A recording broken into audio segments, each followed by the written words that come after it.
Dear student, ये जो आपके सामने पेपर है ये 10th बोर्ड क्लास का पेपर है 2025 का। ये सीबीएसई ने अभी 6 या 7 दिन पहले एग्ज़ाम कंडक्ट कराया था, उसका पेपर है, एक सेट है। तो स्टूडेंट ऑल ओवर इंडिया जो सिलेबस है 10th क्लास का वो सेम है और आज हम इस पेपर को करेंगे। इससे दो बातें होंगी।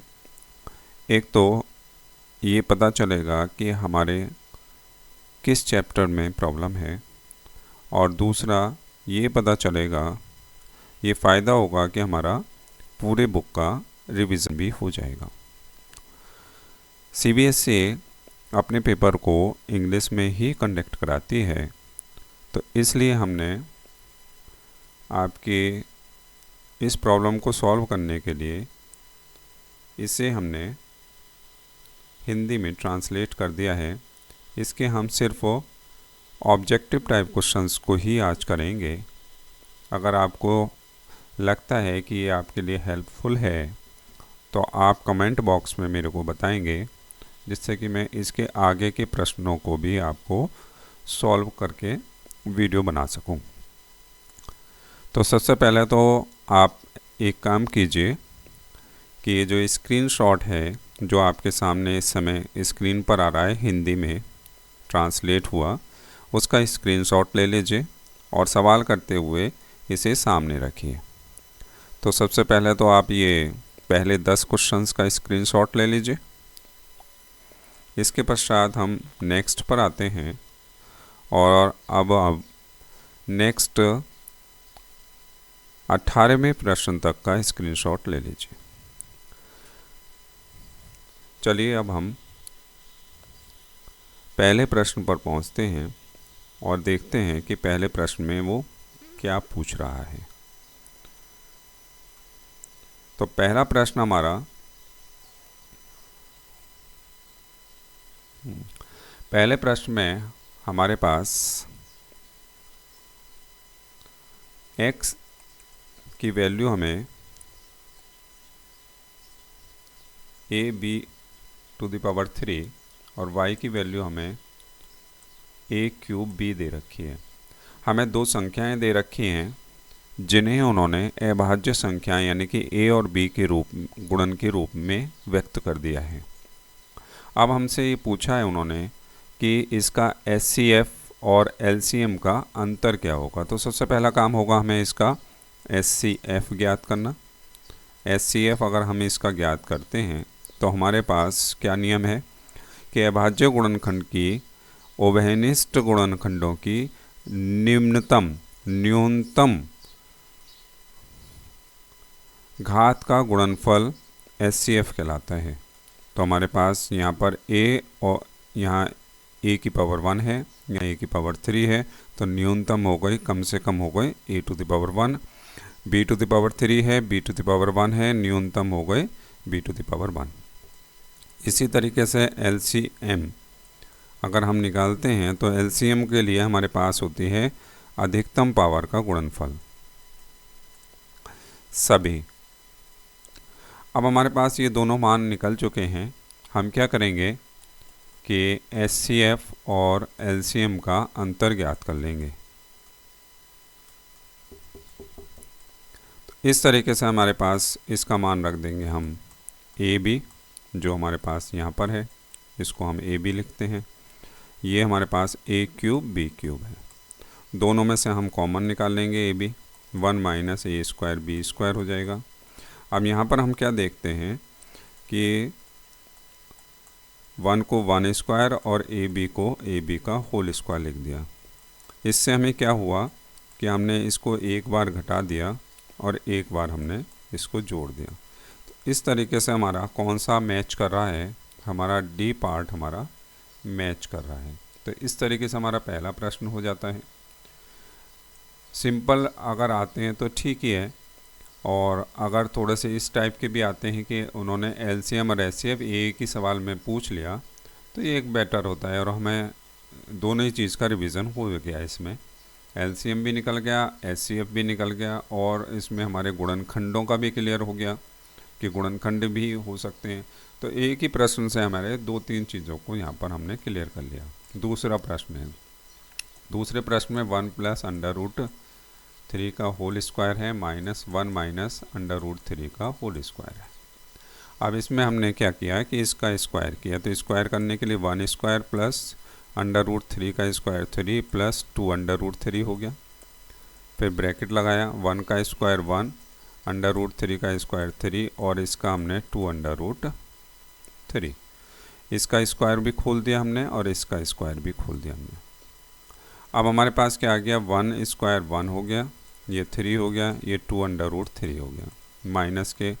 इसको हमने ब्रैकेट को अब हटा देते हैं, तो ब्रैकेट हटाने पर बाहर माइनस का चिन्ह होने के कारण सारे चिन्ह बदल जाएंगे। तो ये माइनस का 3 हो जाएगा और ये प्लस का 2√3 हो जाएगा। 1 से 1 कैंसिल हो गया, 3 से 3 कैंसिल हो गया, हमारे पास आ गया 4√3। तो ये हमारा आंसर होगा। तो हम ये देख लेते हैं। हाँ, यहाँ पर हमारे पास मान नहीं पूछा है, उन्होंने ये पूछा है कि किस तरीके की संख्या हमें प्राप्त होती है। तो चूँकि यहाँ पर हम देखते क्या है कि √3 आ रहा है। √3 जो होता है वो हमारे पास क्या होता है, √3 होता है हमारे पास अपरिमेय संख्या। तो ये अपरिमेय संख्या जिसको हम इंग्लिश में क्या कहते हैं, इरेशनल नंबर कहते हैं। ये इरेशनल नंबर है। चूँकि ये धनात्मक आ रहा है तो इसलिए हम धनात्मक वाले पर, इरेशनल नंबर पर इसको टिक लगा देंगे। तो हमारा सेकंड क्वेश्चन भी हो जाता है। अब हम बात करते हैं थर्ड क्वेश्चन पर। तीसरे प्रश्न में हमारे पास क्या दे रखा है, द्विघात समीकरण दे रखी है। तो ax² + x + a = 0 दे रखा है। हमें दो बातें इसमें दे रखी हैं कि ये द्विघात समीकरण में इसके जो मूल हैं, यानी कि जो इसके शून्यांक हैं, वो एक तो बराबर है और एक धनात्मक है। तो सबसे पहले हम बराबर वाली कंडीशन लेंगे। तो मूल समान होने पर, अगर मूल समान होते हैं तो हमारे पास d यानी कि विभक्तिकर यानी कि डिस्क्रिमिनेंट की वैल्यू हमारी 0 हो जाती है। b² - 4ac की वैल्यू हमारी 0 हो जाएगी। b का मान हो गया 1² - 4a की वैल्यू a है, और c की वैल्यू भी यहाँ पर हम क्या देखते हैं कि a ही है, = 0। 1 - 4a² = 0, 4a² = 1, therefore a² = 1/4, therefore a की वैल्यू आ गई +-1/2। अब हम क्या देखते हैं कि हमारे पास जो वैल्यू आई है वो a की दोनों आ रहे हैं। यहाँ पर c पार्ट में भी है हमारे पास करेक्ट माना जा रहा है इस समय, d पार्ट भी करेक्ट माना जा रहा है इस समय। तो दो आंसर तो नहीं हो सकते। तो इसकी हम नेक्स्ट वाली कंडीशन जो हमारे पास ये दे रखी है, क्या पॉजिटिव रूट्स हैं हमारे पास, पॉजिटिव यानी कि धनात्मक मूल हैं। इसके धनात्मक मूल के लिए हमारे पास ध्यान रखना है कि क्या कंडीशन होती है। तो +a = 0। अब हमारे पास ये जो यहाँ पर दे रखा है, इसमें ये नियम है कि धनात्मक मूल के लिए ये जो यहाँ पर b का जो चिन्ह होता है, b का चिन्ह है एवं a व c का चिन्ह, a व c का चिन्ह अलग अलग होना चाहिए।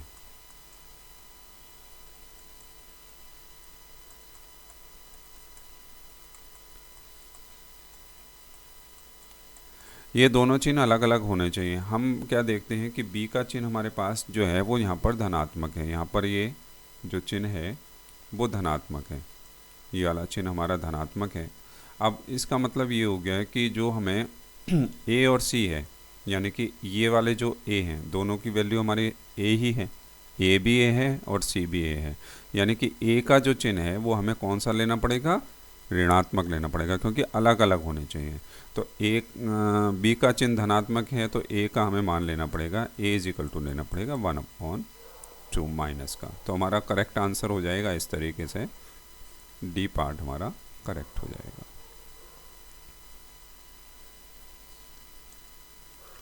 तो ये तीसरा प्रश्न था हमारा।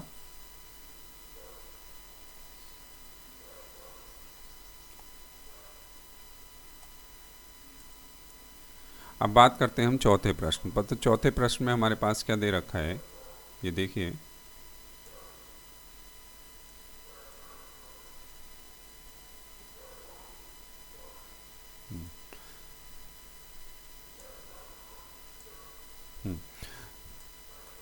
चौथे पार्ट में हमारे पास है कि एक्स एक्सिस से हमारे पास ये हमारे पास अक्ष होती है, ये एक्स एक्सिस होता है, ये वाई एक्सिस होता है। एक्स एक्सिस से किसी ए बिंदु की जो दूरी है, ये जो दूरी है वो उन्होंने हमें 3 इकाई दे रखी है, 3 यूनिट दे रखी है, ठीक है ना। अब एक्स एक्सिस से जो दूरी होती है किसी बिंदु की वो y का मान होती है। तो y बराबर हो गया हमारे पास +-3। क्यों, दूरी तो हमारे पास धनात्मक ही रहती है, परंतु हमारे पास y के जो निर्देशांक हैं वो प्लस और माइनस दोनों में ही हो सकते हैं। तो इस तरीके से हमारे पास y का जो मान है वो हमारे पास +-3 है।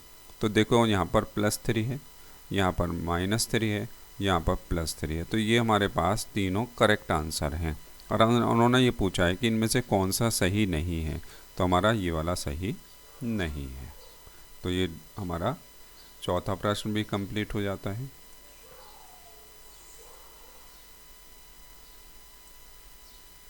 नेक्स्ट हम आते हैं 5वें प्रश्न पर। तो 5वें प्रश्न में क्या कह रहा है कि हमारे पास एक बैग में लाल गेंदों की जो संख्या है वो काले गेंदों की संख्या से 10 अधिक है। तो हमने मान लिया, माना काले गेंदों की संख्या, तो काले गेंदों की संख्या हमने क्या मान ली, x मान ली, और लाल गेंदों की संख्या क्या हो गई, 10 अधिक है, x + 10 हो गई। इसके बाद हमारे पास कुल गेंदों की संख्या कितनी हो गई, कुल गेंदों की संख्या हमने दोनों को जोड़ देना है, तो x + x + 10 हो गया। तो ये आ गया हमारे पास 2x + 10। इसके पश्चात हमारे पास क्या है, ये कंप्लीट हो गया हमारा। इसके बाद हमसे कह रहा है कि जो अगर हम इस बैग में से एक बॉल निकालते हैं तो वो लाल गेंद की प्रायिकता उन्होंने दे रखी है कि लाल गेंद आने की जो प्रायिकता है वो हमारे पास 3/5 है। तो लाल गेंद आने की प्रायिकता अनुकूल लाल गेंदों की संख्या जो x + 10 है, कुल गेंदों की संख्या 2x + 10 है, = 3/5 होगी। हमने इसकी क्रॉस मल्टीप्लाई कर दी, तो 6x + 30 = हमारे पास आ जाता है 5x + 50 के। ये दोनों को हमने पक्षांतर कर दिया, तो 5x = हमारे पास 50 - 30 आ गया। इस तरीके से हमारे पास x की जो वैल्यू आ गई वो 20 आ गई। हमें निकालनी है कुल गेंदों की संख्या। तो कुल गेंदों की संख्या में हमने क्या करा, हाँ, तो कुल गेंदों की संख्या जो हमारे पास आई थी ऊपर, कुल गेंदों की संख्या, तो कुल गेंदों की जो संख्या थी वो हमारे पास कितनी थी, 2x + 10 जो ऊपर हमने निकाल रखी है।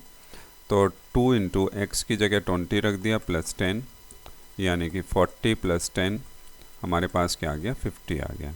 तो इस तरीके से हमारा जो आंसर है वो ये 50 हो गया। तो हमारा ये वाला प्रश्न भी कंप्लीट हो जाता है, 5th। अब हम आते हैं नेक्स्ट प्रश्न पर।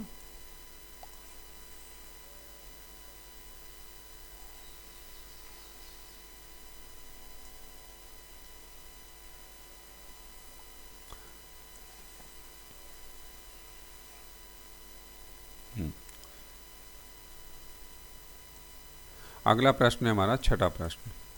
तो छठे प्रश्न में उन्होंने हमारे पास जो समीकरण है वो हमारे पास रेखीय समीकरण है। तो हमने रेखीय समीकरण ले ली, 3y = p - 3 and 12x + py = p हो गया। ये दो समीकरण हमारे पास रेखीय समीकरण हैं। अब हमें इनसे ये कहा गया है कि जो समीकरण निकाय है, ये दो समीकरण मिलकर निकाय बनाएगा, इसका अनंत हल है, अनंत हल हैं।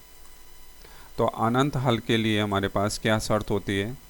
अनंत हल के लिए शर्त ये होती है कि a1/a2 is equal to b1/b2 is equal to c1/c2 होता है।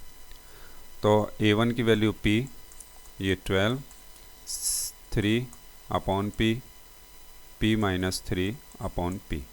अब इनकी सहायता से हम p की वैल्यू निकालेंगे, जो हमारा आंसर होगा। p की वैल्यू ही हमें निकालनी है। तो सबसे पहले हम क्या करते हैं, इन दोनों को ले लेते हैं। इन दोनों को लेने पर हमारे पास देखिएगा क्या आएगा। तो p/12 is equal to 3/p है। हमने इसकी क्रॉस मल्टीप्लाई करी, p² इज इक्वल टू 12×36, तो p इज इक्वल टू +-6 आ गया। हमारे पास p की वैल्यू +6 -6 दोनों आ रही हैं। तो इसका मतलब ये हो गया कि हमारे पास C पार्ट हमारा करेक्ट हो जाता है। और अब हम ये देखते हैं क्या ये हमारा बिल्कुल करेक्ट है या नहीं है। तो इसके लिए हमने क्या करा कि इन दोनों को भी हम बराबर एक बार ले लेते हैं। तो इससे हमारा जो आंसर है वो बिल्कुल एग्जैक्ट पता चल जाएगा कि वो करेक्ट है या नहीं है। तो उसको हमें चेक करना पड़ता है। तो ये हमने क्रॉस मल्टीप्लाई करी, तो इससे हमारे पास p² - 3p is equal to 3p आ गया। पहले हमने p की p से मल्टीप्लाई p², p की 3 से multiply 3p is equal to 3 की p से मल्टीप्लाई हो गई। तो p² - 6p is equal to हमारे पास 0 हो गया। इसका पक्षांतर इधर कर दिया और जुड़ गया। तो p हमने कॉमन लिया, p - 6 इज इक्वल टू 0 हो गया। सो p की वैल्यू हमारे पास एक तो आ रही है, p की वैल्यू एक तो हमारे पास आ रही है 0, और p की वैल्यू हमारे पास एक आ रही है +6। तो दो वैल्यू हमारे पास यहाँ पर आ रही हैं। जबकि हमारे पास क्या था, यहाँ पर आ रही थी p की वैल्यू +6 भी आ रही थी, -6 भी आ रही थी। तो इसलिए हमारे पास यहाँ पर जो करेक्ट आंसर रहेगा वो +6 वाला ही रहेगा। ये हमारा करेक्ट आंसर हो गया। तो इस तरीके से हमारा ये छठा प्रश्न जो बोर्ड एग्ज़ाम का था वो हमारा क्लियर हो जाता है। अब हम बात करते हैं, अगला प्रश्न है 7वें प्रश्न की। 7वें प्रश्न में हमारे पास दो चित्र दे रखे हैं, और दो चित्रों में हमारे पास हमें एंगल C का मान ज्ञात करना है। तो चित्र में देखते हुए तो हमें ऐसा लग रहा है जैसे C का मान जो है वो 60 डिग्री होगा, लेकिन ये बात सही है या नहीं है, क्योंकि यहाँ पर हमारे पास 3.8 वैल्यू दे रखी है लेफ़्ट साइड की, जबकि इसमें राइट साइड में दे रखी है। तो इसमें कुछ चित्र में अंतर करा गया है। तो हम इसको पहले सरल करते हैं। AB/RQ, AB/RQ 3.8/7.6 is equal to हमारे पास 1/2 हो जाएगा। इसके बाद हमारे पास क्या आएगा, BC/PQ, BC/PQ 6/12 यानी कि 1/2 हो जाएगा। तीसरा हमारे पास क्या हो जाएगा, AC/RQ, AC/RQ 3√3/6√3 यानी कि ये भी 1/2 हो जाएगा। तो इस तरीके से हमारे पास तीन भुजाएं समान अनुपात में आ गई। तो इसलिए SSS द्वारा हम ये देखेंगे कौन कौन से त्रिभुज हमारे पास समरूप हो गए। तो ABC समरूप किसके हुआ, पहले ये देख लेते हैं। तो A हमारे पास R के इक्वल है, B हमारे पास Q के इक्वल है, और C हमारे पास R के इक्वल आ रहा है। यहाँ पर P के इक्वल आ रहा है।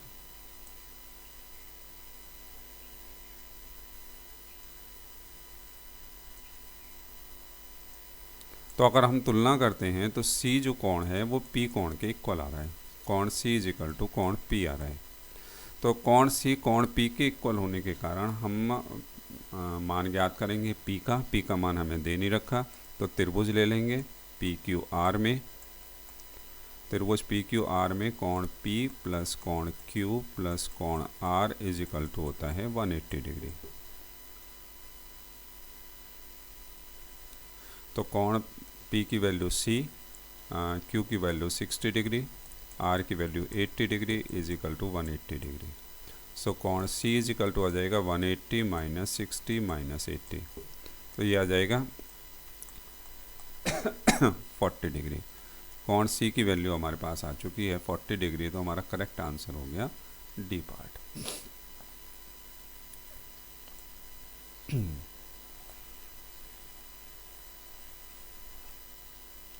इससे अगला प्रश्न हमारे पास नेक्स्ट है 8वां प्रश्न। 8वें प्रश्न में हमने क्या करना है, 8वें प्रश्न में हमें tan 2a is equal to 3 tan a दे रखा है और हमें चेक करना है ये चारों वैल्यू को। तो a इज इक्वल टू पहले हमने 90 डिग्री रख लिया, a की वैल्यू 90 डिग्री रखी है, तो tan 2 into 90 is equal to हो गया 3 tan 90 डिग्री। इसके अनुसार tan ये 180 डिग्री हो गया इज इक्वल टू 3 और ये इन्फिनिटी हो गया। तो हालांकि tan 180 डिग्री हमारे कोर्स में 10th क्लास में है नहीं, लेकिन अगर हम बड़े क्लास से देखें तो tan 180 का मान 0 होता है और ये मान अनंत हो गया, तो ये मान हमारा गलत हो गया। इसका पहला वाला हमारा इनकरेक्ट है। हमने बी पार्ट लिया, बी पार्ट में हमारे पास 60 डिग्री दे रखा था, 60 डिग्री में हमने मान रखा tan 2 into 60 is equal to 3 tan 60 degree. अब हम देखते क्या है कि tan ये मान आ जाएगा 120 डिग्री और ये आ जाएगा 3 into under root 3। tan 120 degree की वैल्यू वैसे 10th क्लास में है नहीं, लेकिन बड़े क्लास से लेते हैं तो ये माइनस की 1 अपॉन अंडर रूट वो माइनस अंडर रूट 3 आती है और ये 3 अंडर रूट, ये दोनों भी बराबर नहीं है, इसलिए बी पार्ट भी हमारा करेक्ट नहीं है। अब हम सी पार्ट पर लेते हैं। सी पार्ट में हमारे पास 45 डिग्री दे रखा है, tan 2 into 45 degree is equal to 3 tan 45 degree. अगर हम इसको सॉल्व करते हैं तो tan 90 इज इक्वल टू हो जाता है 3 इंटू 1। tan 90 के वैल्यू इन्फिनिटी होती है, ये 3, तो हम क्या देखते हैं कि ये भी हमारा करेक्ट नहीं है, दोनों इक्वल नहीं आ रहे हैं। इसके बाद हम डी पार्ट पर आते हैं और डी पार्ट में हमारे पास 30 डिग्री दे रखा है, तो tan 2 into 30 degree is equal to 3 into tan 30 degree. हम क्या देखते हैं कि ये tan 60 डिग्री हो गया is equal to 3 into 1 upon under root 3 हो गया। अब इसको हमें सॉल्व करने के लिए इसका परिमेयकरण करना पड़ेगा, क्योंकि नीचे की तरफ रूट आ रहा है।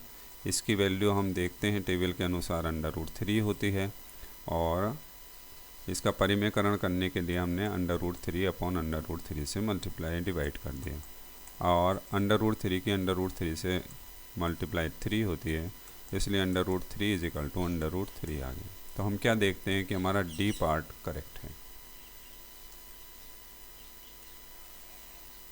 तो 8th क्वेश्चन भी हमारा ये क्लियर हो चुका है।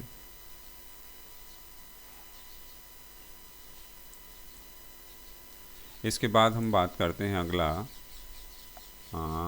9th प्रश्न पर।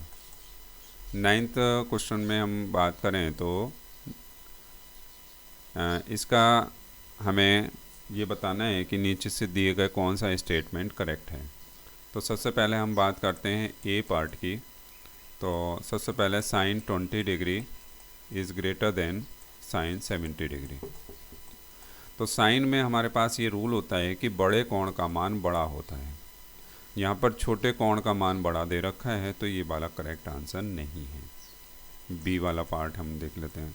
Sign 20 degree is greater than cos 20 degree. तो बात ध्यान देने की ये है कि साइन के 45 डिग्री से छोटे कोण के लिए कॉस का मान साइन से बड़ा होता है, जबकि यहाँ पर साइन का मान कॉस से बड़ा दे रखा है, तो ये भी हमारा करेक्ट नहीं है।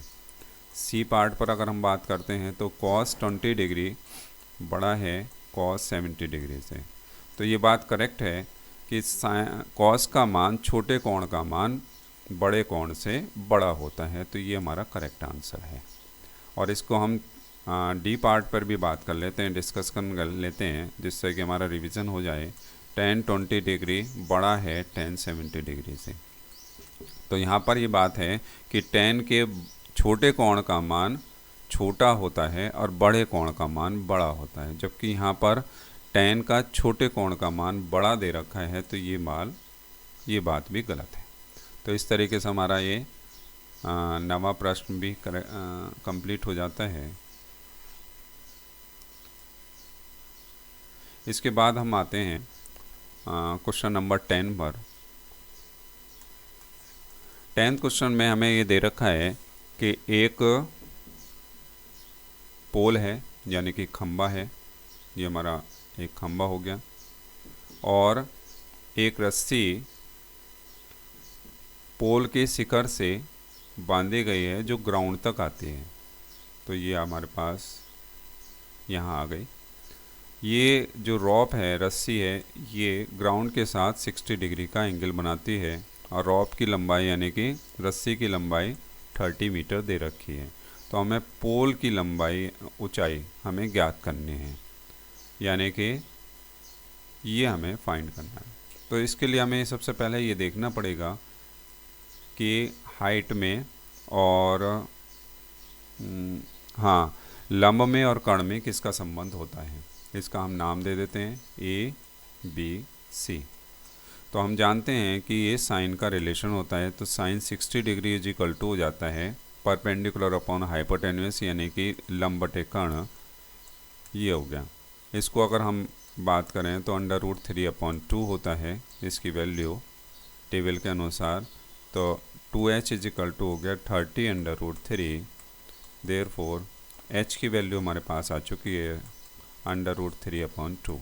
2 से ये 15 टाइम्स कट गया, सो h की वैल्यू हम क्या देखते हैं, ये आ गई √15√3। h की वैल्यू आ चुकी है 15√3। तो इस तरीके से D पार्ट हमारा करेक्ट हो जाता है।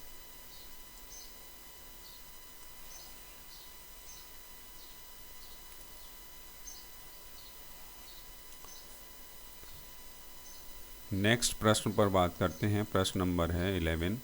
11 में हमारे पास बहुत अच्छा प्रश्न दे रखा है, बिल्कुल डिफरेंट टाइप का दे रखा है। तो इसमें क्या किया है, उन्होंने एक क्यूब ले लिया है। क्यूब यानी कि घन को लिया हुआ है, और घन में ये हमने घन बना लिया, और घन में हमारे पास इसकी जो साइड्स दे रखी हैं वो हमारे पास 7 दे रखी हैं। 7 सेंटीमीटर दे रखा है। इसमें इन्होंने किया क्या है, इन्होंने ये किया है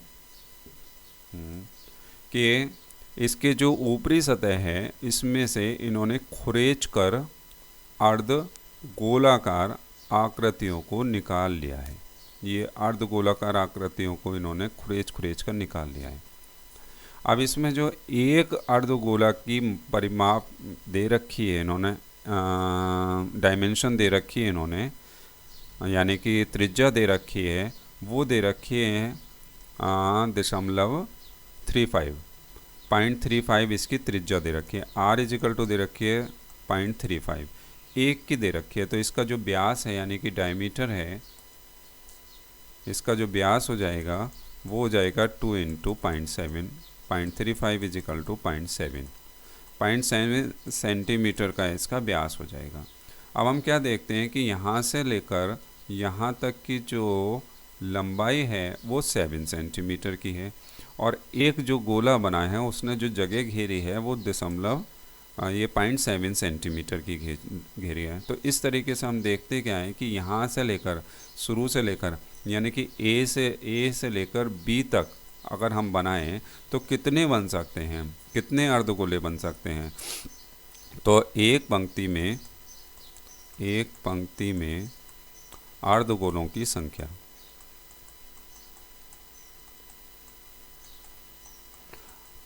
तो इसके लिए हमें क्या करना पड़ेगा कि जो हमारे पास पूरी लंबाई दे रखी है उसको डिवाइड करना पड़ेगा हमें एक गोले के व्यास से। तो पॉइंट हटा देंगे, 0 बढ़ा देंगे, 7 × 70। तो हमारे पास क्या हो गया, 10 अर्धगोले हम एक पंक्ति में बना सकते हैं। और यदि हम बात करें कि कितनी पंक्तियां बनाई जा सकती हैं, तो पंक्तियों पर अगर हम बात करते हैं तो पंक्तियां यहाँ से ए से लेकर सी तक बन रही हैं पंक्तियां, कई सारी पंक्तियां बन के आ रही हैं। तो हम पंक्तियों की संख्या ज्ञात करना चाह रहे हैं। तो पंक्तियों की संख्या भी हमारे पास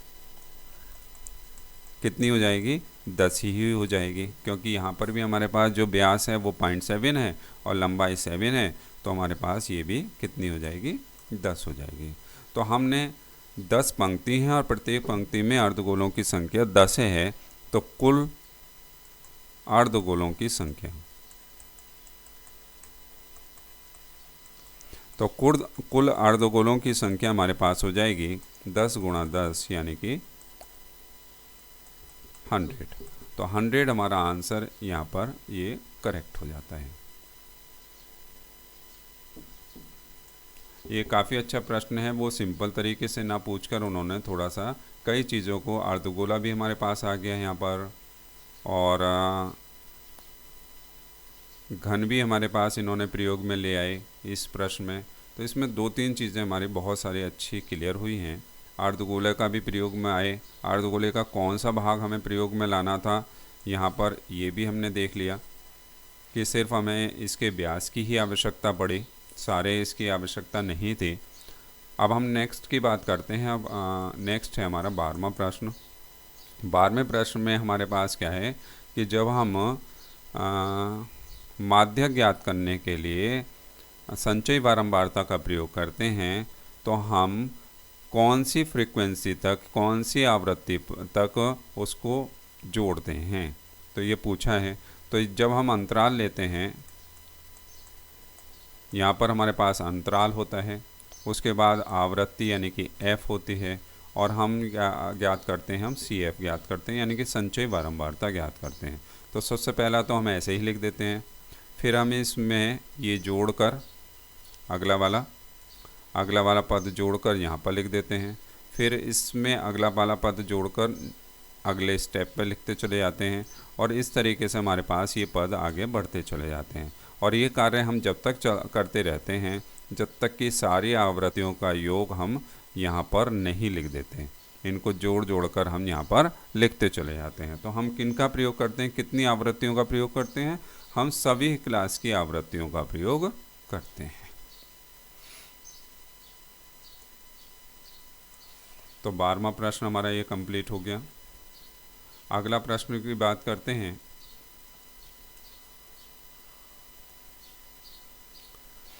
प्रश्न नंबर है 13। 13वें प्रश्न में हमारे पास माध्य दे रखा है। माध्य का मान हमें दे रखा है क्या 10, और माध्यक का मान हमें दे रखा है क्या, माध्यक का मान 11 दे रखा है। हमें बहुलक का मान ज्ञात करना है, तो बहुलक बराबर होता है 3 इंटू माध्यक माइनस 2 इंटू माध्य। ये हमारा सूत्र होता है जिसको आपको याद रखना है। 3 इंटू माध्यक का मान 11 दे रखा है, 2 इंटू 10, तो इस तरीके से ये 33 माइनस 20 हो गया, ये हमारे पास आ गया 13। तो इस तरीके से 13 हमारा करेक्ट आंसर हो गया यहाँ पर। तो हमारे पास इन सवालों से कई चीज़ें हमारे पास क्लियर होती चली जा रही हैं। अगला प्रश्न है हमारे पास 14 प्रश्न में हमारे पास 2 वृत्त दे रखे हैं। तो एक वृत्त तो हमारे पास ये हो गया, दूसरा व्रत हमारे पास इसके अंदर दे रखा है, ये ले लिया हमने। 2 व्रतों के बाद इन्होंने एक जीवा दे रखी है, तो जीवा हमने यहाँ पर ये खींच ली। इसके बाद इन्होंने यहाँ पर सेंटर से इसको मिलाया है जो O है, और हमें OB की लंबाई फाइंड करनी है। तो नेम दे देते हैं A, B, P and O, इस तरीके से हमें दे रखा है। तो अब हमें इसकी जो मापें दे रखी हैं उन पर और बात कर लेते हैं। तो AB की जो लंबाई दे रखी है वो 2R दे रखी है हमें, तो इस तरीके से ये आधी हो जाएगी, तो ये R हो जाएगी। और इसके बाद हमें एक और लंबाई दे रखी है OP की मान भी R दे रखा है। तो इस तरीके से हमें ये जो समकोण त्रिभुज बन रहा है, ये समकोण त्रिभुज इसलिए है कि स्पर्श रेखाएं हमेशा त्रिज्या पर लंब होती हैं। तो इस तरीके से ये समकोण त्रिभुज बनेगा, और समकोण त्रिभुज में पाइथागोरस प्रमेय लगेगी। तो पाइथागोरस प्रमेय कौन से ट्राइंगल में लगा रहे हैं, in triangle OBP। So OB square is equal to हो जाएगा OP square plus PB square के वैल्यू रख देंगे, R square plus R square 2R square. So O B is equal to हो जाएगा √2r। तो ये हमारे पास सिंपली ओ आर यानी कि ओ बी यानी कि बड़े वृत्त की त्रिज्या, जो हमारा करेक्ट आंसर हो गया, डी पार्ट हमारा करेक्ट हो गया।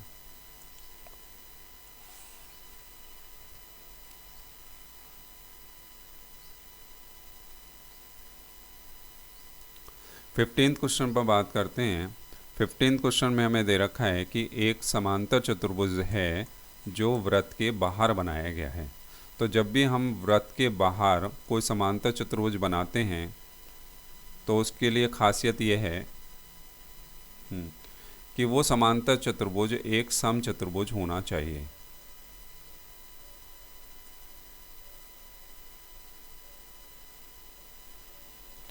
हाँ, अगर वो समचतुर्भुज नहीं है तो वो वृत्त के सभी भुजाओं को छूता हुआ नहीं जाएगा। इसकी एक भुजा हमें दे रखी है और वो दे रखी है कितनी, 5 सेंटीमीटर की। और हमें समांतर चतुर्भुज की परिमाप ज्ञात करनी है। तो परिमाप बराबर हो जाएगी चारों भुजाओं का योग, यानी कि समचतुर्भुज होने के कारण ये चारों भुजाएं समान हो गए, तो ये 20 आ गया। 20 सेंटीमीटर हमारा आंसर हो गया। तो ये हमारा इसका आंसर 20 आ गया। अगला क्वेश्चन है हमारे पास 16 क्वेश्चन में हमारे पास एक ट्राइंगल दे रखा है। तो ये हमने ट्राइंगल बना लिया।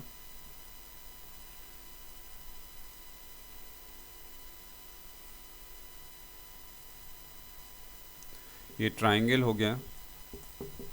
ट्राइंगल में ए बी और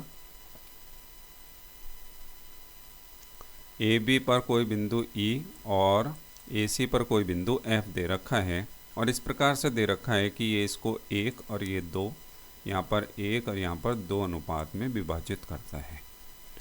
अब हम क्या देखते हैं कि यहाँ पर अगर हम देखें तो यहाँ पर 2 त्रिभुज बनकर आ रहे हैं। एक तो ऊपर वाला त्रिभुज बनकर आ रहा है और एक बड़ा वाला त्रिभुज बनकर आ रहा है।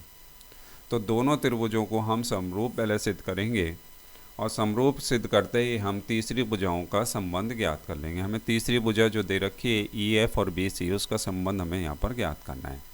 तो सबसे पहले हमने क्या किया कि A E upon A B find किया, जो हमारे पास 1 अपॉन और ए बी जो हमारे पास है 1 + 2 यानी कि 3 है। इसके बाद हमने A F upon A C find किया, जो हमारे पास 1 अपॉन 1 + 2 यानी कि 3 है।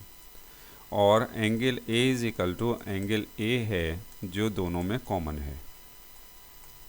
तो हम क्या देखते हैं कि बाय SAS प्रॉपर्टी द्वारा, यानी कि साइड एंगल साइड द्वारा, जो दोनों ट्राइंगल है, ट्राइंगल कौन सा है, ट्राइंगल है AEF, सिमिलर हो जाता है ABC के। ये देखिएगा, 2 ट्राइंगल हमारे पास, AEF ऊपर वाला है और ABC नीचे वाला है। तो दोनों ट्राइंगल हमारे पास सिमिलर हो जाते हैं, और सिमिलर होते ही हमारे पास जो साइड हैं वो हमारे पास अनुपातिक बराबर हो जाते हैं, यानी कि प्रोपोर्शनली इक्वल हो जाएंगे। AE upon AB is equal to हो जाएगा EF अपॉन BC के। अब हमें यही रिलेशन फाइंड करना था, तो ये हमने 1 और ये 3 यहाँ से रख दिया। ये हमारे पास वैल्यू है, ये वाली, ये वैल्यू हमने यहाँ पर पुट कर दी है, और EF अपॉन BC हमने ये लिख दिया। क्रॉस मल्टीप्लाई करें तो हमारे पास BC की वैल्यू 3EF के इक्वल आ जाएगी। ये हमारे पास आंसर आ गया। तो ये हमारे पास कौन सा आंसर करेक्ट है, इसका डी पार्ट हमारा करेक्ट है। नेक्स्ट हम बात करते हैं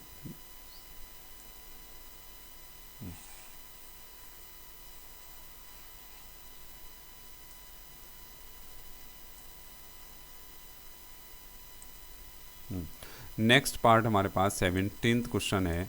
17th क्वेश्चन में एक पॉलिनोमियल यानी कि बहुपद दे रखा है, और पॉलिनोमियल 3 घात का है। तो 3 घात के पॉलिनोमियल कौन कौन से हो सकते हैं, किस किस रूप में आ सकते हैं, हम ये देख लेते हैं कि तीनों पॉलिनोमियल के जो एक ही गुणनखंड हो, मान लीजिएगा। अगर हम इसका विस्तार करें, इसको एक्सपेंड करें, तो हमारे पास 3 पावर की इक्वेशन आएगी, जो 3 डिग्री की इक्वेशन कहलाएगी, बहुपद कहलाएगा। दूसरा ये हो सकता है कि एक हमारा पास 2 पावर की हो और एक ही घात की हो, ये हम दूसरा भी लीनियर इक्वेशन ले सकते हैं। इन दोनों को अगर हम एक्सपेंड करेंगे तो भी हमारे पास 3 डिग्री की ही बहुपद आएगा, 3 घात का बहुपद आएगा। इसके बाद अगर हम बात करते हैं तो तीनों अगर हमारे पास अलग अलग हैं तब भी हमारे पास ये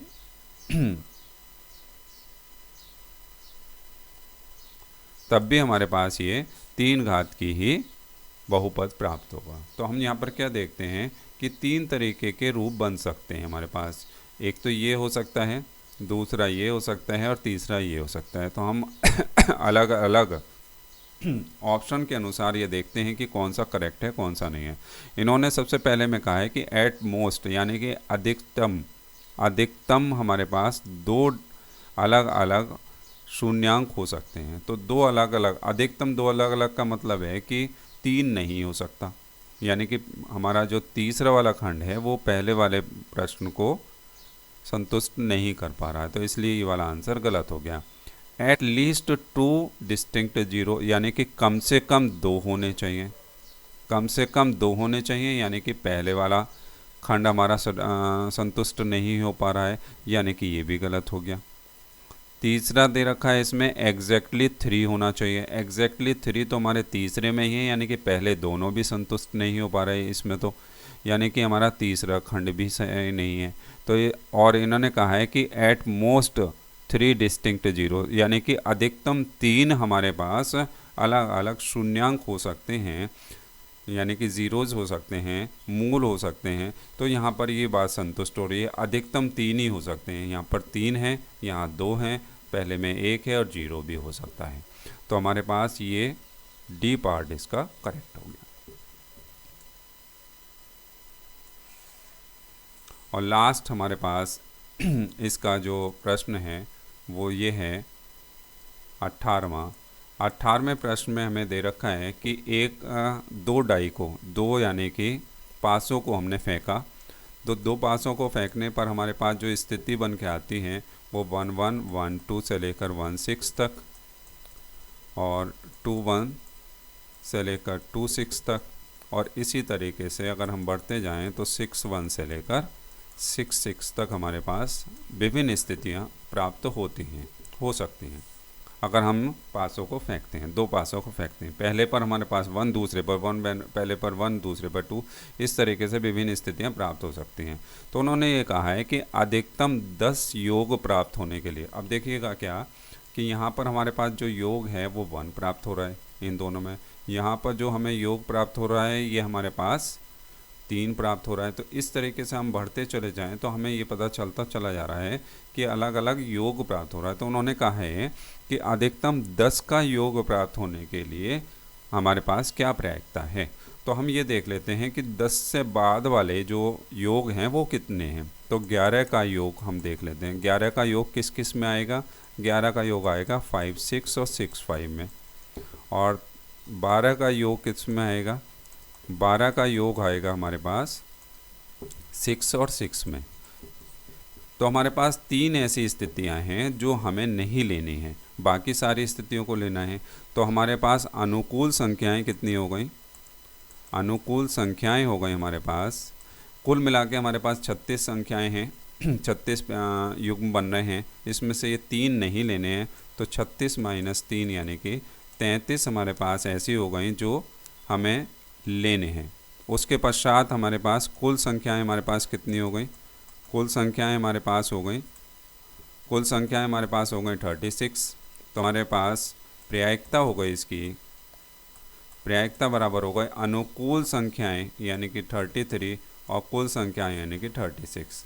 1 और ये हमारे पास 11 टाइम्स और ये हमारे पास 12 टाइम्स कट गया, तो 11/12 हमारे पास आंसर आ गया। तो ये हमारे पास इसका ये करेक्ट आंसर हो गया। तो स्टूडेंट, हमने CBSE बोर्ड के जो 2025 में मैथ्स का पेपर आया था उसके हमने बहुवैकल्पिक प्रश्नों को किया।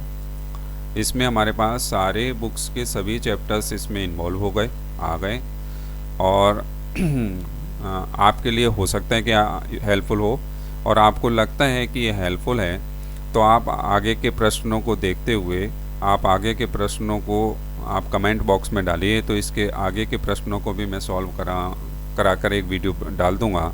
इसके पश्चात आपको पसंद आई हो या हेल्पफुल रहा हो तो लाइक कीजिए, चैनल को सब्सक्राइब कीजिए और ज़्यादा से ज़्यादा दोस्तों को अपने पहुंचाइए, जिससे कि उनको भी लाभ मिल सके।